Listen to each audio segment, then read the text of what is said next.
Hi everybody, I'm Emily, one of the designers here at the Quilted Cow, and today I'm going to be showing you the Midwest Charm Baskets. These baskets are in the 2025 Club Box. It's one of the This or That kits that you get to make, and I'm going to be showing you how to do that in just a moment. First though, we're going to thank our sponsors. We are sponsored by Wilmington Prints, Husqvarna Viking Machines, and Creative Grids Cutting Mats and Rulers. Let's get started.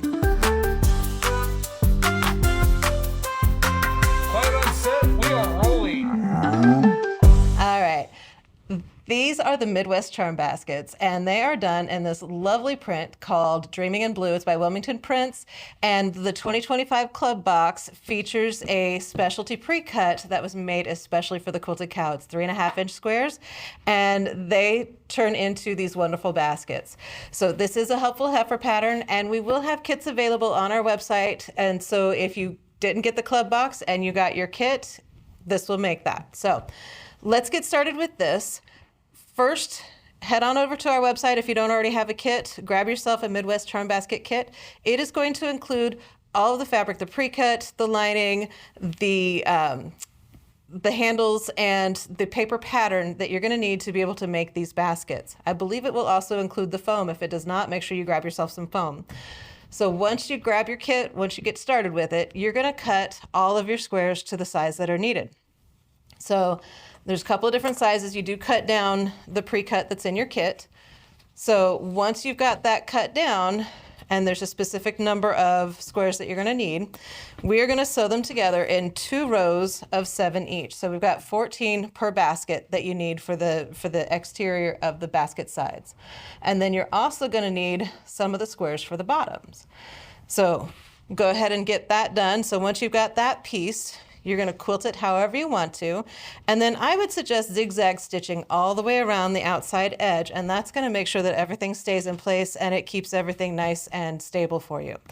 Once you've got that finished, you're going to grab your charms that you sewed into a square. So you sewed 4 charms together into a square. You also have a square of foam. Quilt that as desired. And then you're going to grab your sliding gauge. So grab your sliding gauge and you're going to make sure that you are at the measurement that you need to be. And I can't remember for sure. I believe that this is, yeah. So, and then once you've got that, you're going to grab your friction pin or other marking tool, and then you're just going to basically draw a circle all the way around to make this circle and center this in the center. So draw that circle all the way around, cut it out, and then go ahead and zigzag stitch all the way around that circle. So making your circles is super easy with this sliding gauge. You don't have to go hunting for a lampshade or a bowl that's the right size in your pantry. Once you have that finished, we're going to take the exterior of the basket, fold it in half right sides together, and sew along the short end. Go ahead and backstitch at the beginning and end, and then press that seam open. Once we have that done, let me go ahead and sew this together and show you. So I'm going to sew this seam, and then I'm going to show you what we're going to do next and how we're going to divide out this basket so we can add that circle to the bottom. So let me get that, and I'll be right back.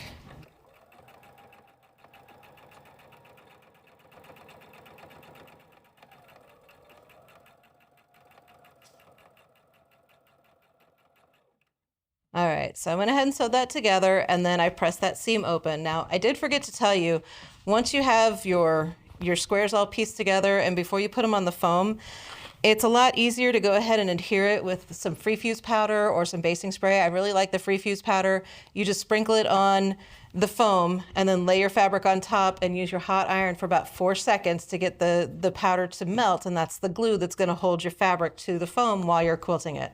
It is temporary though, so don't expect it to last forever, but it does make it a lot easier to quilt your fabric, to get everything where you want it to be, and to do all of the zigzag stitching around it and keep it in place. So do the same thing whenever you put your charm squares on your circle and quilt those. So all right, so now we've got this circle, this tube right here, and we need to attach this circle to the bottom. This is where things get kind of fun. So what we're going to do is we're going to divide the bottom of our basket into fourths. And when we do that, I just take it from the seam and then make a mark on the edge where that is. So I've got my mark here, and that's where it's divided into fourths. And then I'm going to match that mark up with my seam. So then I have these two edges here, and I'm going to mark these two edges here. So I just make a mark there. You want it to be really pretty close, but if you kind of get a little bit of a wide mark, that's okay as well. So then we've got our marks all made just like that. And then the bottom one, because I went ahead and I just quilted it in like a plus sign, it's already pretty well divided. But I do like to double check and make sure that that is a nice even circle all the way around so that it's divided the way I want it to be. So the next thing I'm going to do is I'm going to grab some of my Jumbo Wonder clips, because I'm working with a lot of foam here, and the Jumbo clips work a lot better and they don't cause you problems. The regular size, those might cause you problems whenever you've got 2 layers of foam. So grab the circle and right sides together. You're going to insert that down in there, and I'm going to line up this quilted line with the mark that I made on the side here. And then I'm just going to add a little Wonder clip to that. Do the other side. So this is the one that's completely clipped. And I'm going to go ahead and sew 1/4 inch seam allowance all the way around the bottom of this basket. Now, when I do this, I like to make sure that the round bottom is going to be on the bottom of my machine so that I can move the side of the basket out of the way as I'm stitching around. It takes a little bit of time. Take your time. Be patient with it. It's okay as long as you have this nice and flat here. So keep this nice and flat. Take your time. Go all the way around and stitch that bottom to the basket. So I'm going to go ahead and do that, and then I'll let you take a look at what that looks like whenever I get done.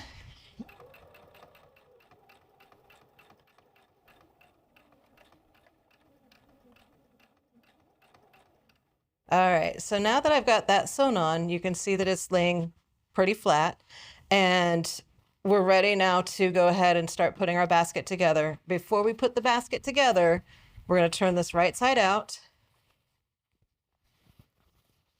And I don't worry too much about getting everything all pushed out on the bottom, because I'm going to do that before I finish it completely. Now, the lining, you're going to make your lining the same way. So this lining has some lightweight interfacing that's fused to the backside. Same thing with the circle. And this time, though, instead of sewing all the way down your side seam, you're going to want to make sure that you leave open about a 3-inch opening along the lining side seam. That way we're going to be able to turn our basket right side out easily. So leave the lining wrong side out, make your basket right side out. We have a couple of optional tabs. It's cotton webbing that we've added to your kits. These are optional to add to your basket. If you don't want them, you don't have to put them on there. But if you do want them on there, I would suggest to go ahead and make sure that you put them on where they're evenly spaced on either side of the basket, but not over where the seam is. You don't want to put the tab right there. That's going to be a lot of bulk that you'll have to sew through, and it won't be fun. So I made a mark that was about halfway on either side. It doesn't even have to be perfectly where the seam is on the back side. You can put it kind of next to where the seam is if you wanted to. So I'm just going to go ahead and clip my tabs on here. And once I get them clipped, then I'm going to baste them on at about an 1/8 inch seam allowance. Just make sure that they stay on there without me having to keep the clip in place. So I've got that clipped in place. Now I'm going to baste it on, and then when I get back after basting these, then I'm going to show you how to go ahead and put the lining and the basket together, and we'll show you how to finish this up. Be right back. All right, so now I've got my optional handles, my tabs put on there. Now I'm going to insert the outside of the bag into the lining so that they are right sides together, and I want that side seam to match up. Make sure that my tabs are tucked inside, and then I just kind of like to pull and see where the opposite edge of the lining and the outside of the bag is, and go ahead and line that up. Make sure that all my raw edges are lined up along the top. And sometimes you have to get a little bit forceful with pushing this foam down inside the bag or inside the lining, but go ahead and do it. It's okay, the foam will bend. and then just add a couple more clips. Once I'm done adding the clips, I'm going to stitch all the way around the top edge of this bag with the 1/4 inch seam allowance. And then we're going to turn it right side out, and I'll show you how to finish it up in just a few moments. So meet me back here and we'll show you what this looks like.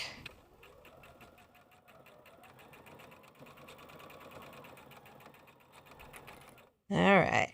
So I forgot to tell you while I was sewing that on, or before I sewed that on, go ahead, if you can, free up the free arm on your machine. That means if you have an accessory box that you can take off of it, that gives you the ability to put this around your machine and have it sitting underneath the presser foot where it needs to go. And so the basket kind of wraps around the free arm of your machine. So make sure that you do that and take advantage of that if you can. If you can't, then you'll have to kind of position it so that you can sew it from the top rather than from the side like that.